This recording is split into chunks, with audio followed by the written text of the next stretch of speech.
नमस्कार, नवीन योग में आप सभी का स्वागत है। आज हम यूजीसी नेट जेआरएफ परीक्षा जुलाई 2018 का प्रश्न पत्र का हल करेंगे योगा से। उसमें से पहला जो प्रश्न है वह है, किस उपनिषद में ओमकार के 4 चरणों का उल्लेख किया गया है?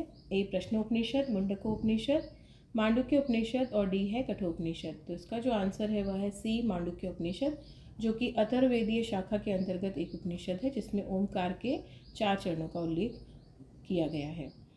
अगला प्रश्न है, योग वशिष्ठ में निम्नलिखित में से किस पर बल दिया गया है? ज्ञान योग, मंत्र योग, राजयोग और भक्ति योग। आंसर है इसका ए ज्ञान योग। ज्ञान योग पर अत्यधिक योग वशिष्ठ में बल दिया गया है। योग वशिष्ठ के अनुसार ज्ञान योग की 7 भूमिकाएं भी हैं, जिनका नाम है शुभेच्छा, विचारणा, तनुमानसा, सत्यापति, असंसक्ति और पदार्थ भावना, तुर्यता। ये 7 ज्ञान की भूमियाँ कही गई हैं। तीसरा प्रश्न है, पुरुष और प्रकृति निम्नलिखित में से किस दर्शन की 2 मुख्य अवधारणाएं हैं?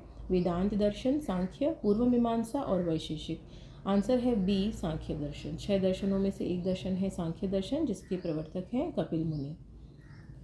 चौथा है आंसर, निम्नलिखित में से कौन सी नाड़ी 10 मुख्य नाड़ियों में से शामिल नहीं है? अलम्बुशा, कुहू, कुर्म और शंखिनी। इसका आंसर है सी कुर्म।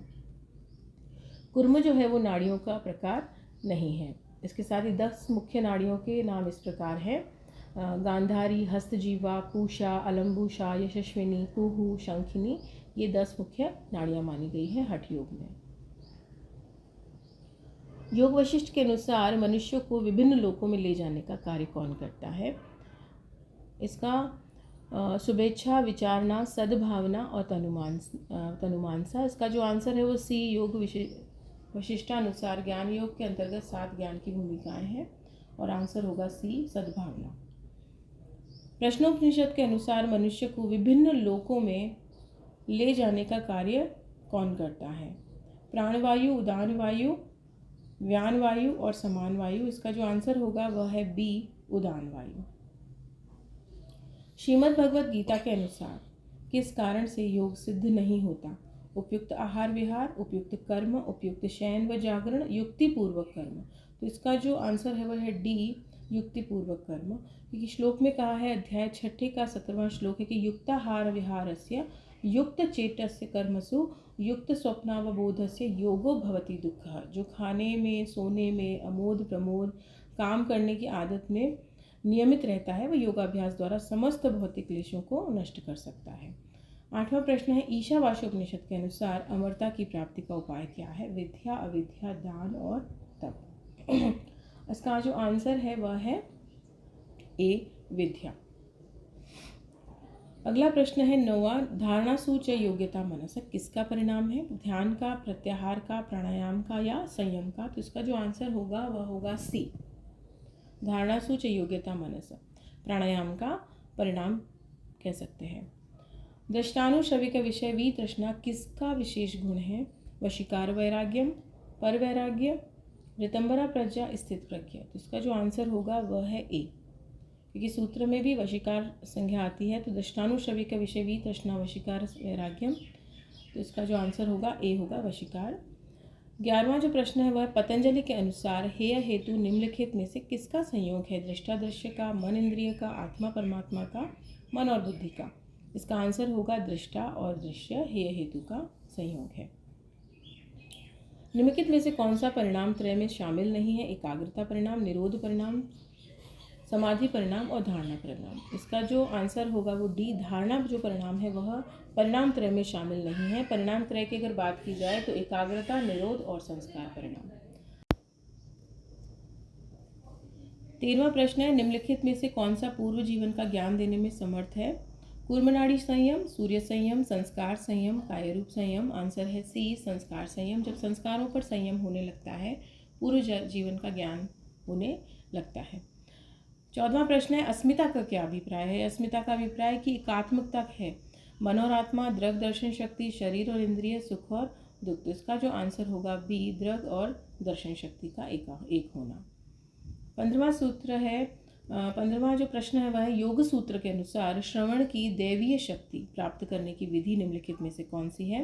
श्रोत्र आकार संबंध पर संयम, श्रोत्र अग्नि संबंध पर संयम, श्रोत्र पृथ्वी संबंध पर संयम, श्रोत्र वायु संबंध पर संयम। तो योग सूत्र के अनुसार श्रवण की दैवीय शक्ति प्राप्त करने की विधि है श्रोत्र आकाश संबंध पर संयम। ए है इसका आंसर। हठ प्रदीपिका के अनुसार नादानुसंधान अभ्यास के प्रारंभ में किस प्रकार की ध्वनि सुनाई पड़ती है? मेघ की ध्वनि, शंख की ध्वनि, घंटे की ध्वनि, भ्रमर की ध्वनि। तो इसका आंसर है ए, मेघ की ध्वनि सुनाई पड़ती है। 7वां प्रश्न है स्वात्माराम के अनुसार यम में कौन सा सर्वश्रेष्ठ है? तो मिताहार, सत्य, अस्त्य और ब्रह्मचर्य। इसका जो आंसर होगा वह होगा ए, मिताहार। 18वां प्रश्न है स्वात्माराम के अनुसार योग साधना में मन किसके साथ निकटस्थ रूप में संबंधित रहता है? इंद्रिय, प्राण, शरीर और बुद्धि। आंसर होगा बी, प्राण। अगला प्रश्न है किस ग्रंथ में आर्त, जिज्ञासु, अर्थार्थी और ज्ञानी के रूप में व्यक्तियों के 4 प्रकार का उल्लेख किया गया है? ए है रामायण, बी ब्रह्मसूत्र, कठोपनिषद और भगवद गीता। इसका जो आंसर है वह है डी, भगवद गीता। अध्याय 7 में 16वां श्लोक है कि चतुर्विधा भजन्ते मां जना सुकृतिनोर्जुना आर्तो जिज्ञासु अर्थार्थी ज्ञानी च भरतर्षभ। मतलब अर्जुन कृष्ण कहते हैं कि हे भरत श्रेष्ठ 4 प्रकार के पुण्यात्मा मेरी सेवा करते हैं। पहला है आर्त, दूसरा जिज्ञासु, तीसरा है अर्थार्थी और चौथा है ज्ञानी। अगला प्रश्न है घेरंड संहिता के अनुसार दंत ध्वति के प्रकार 3 है, 4, 5 और 6। इसका जो आंसर है वह थोड़ा सा प्रश्न में डाउट था। तो जो दंत धोती के प्रकार होते हैं वे 4 होते हैं, जो कि ऑप्शन में ही नहीं है। ऑप्शन में है इसमें बी, आंसर होगा 4। मैं फिर से बोल देती हूँ 20वां क्वेश्चन। ये देख इसमें स्टार था तो मैं कंफ्यूज हो गई ना। 2 थे ना इसमें, 2 लिखे थे अपन ने। एक सेकेंड। दंत धोती के 2 प्रकार होते हैं। देख दंत धोती में दांत हो गई, जीभ हो गई, दोनों के रंध्र का शोषण किया जाता है, कपाल रंध्र होगा। देख दंत मूल, जीवा मूल, रंध्र, कर्ण 2 है, ये 5 हो गए इसमें आंसर। इसलिए इसमें दूसरी सी तरह 5 प्रकार माना गया है, परंतु घेरंड से दंत 4 प्रकार की होती है। नहीं। 20वां प्रश्न है कि घेरंड संहिता के अनुसार दंत धोती के कितने प्रकार हैं? 3, 4, 5 और 6। तो इसका आंसर होगा सी, 5 प्रकार। अगला प्रश्न है 21वां किस अनाज में सर्वाधिक रेशा पाया जाता है? चावल, गेहूं, बाजरा और रागी। आंसर है बी, गेहूं, एक ऐसा अनाज जिसमें अत्यधिक फाइबर पाया जाता है। अगला है प्रश्न नॉन रैम निद्रा के कितने चरण हैं? 1, 3, 4 और 6। तो इसमें जो आंसर है निद्रा के 2 प्रकार बताए गए हैं। वैसे इसमें ऑप्शन में नहीं है, रैम निद्रा और नॉन रैम निद्रा 2 प्रकार बताए गए हैं, तो इसीलिए इसका बोनस मार्क मिला था। लेकिन आप याद कीजिए नॉन रैम निद्रा के कितने चरण हैं? तो 2 चरण हैं, क्योंकि निद्रा 2 प्रकार की है।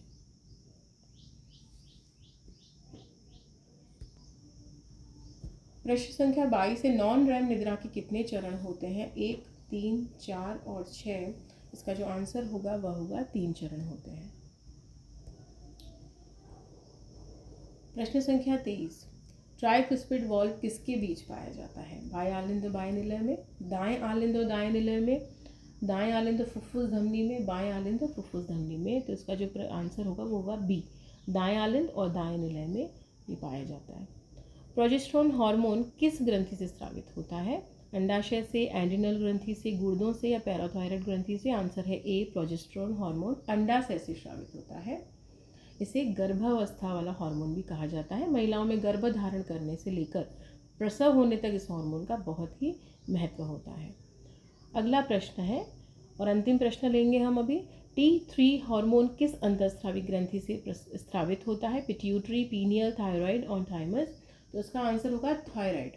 T3 हार्मोन थायराइड अंतःस्रावी ग्रंथि से स्रावित होता है। 2 थायराइड हार्मोन होते हैं, T3 और T4, जिससे आपके शरीर के तापमान, उपापचय और हृदय गति को नियंत्रित करते हैं।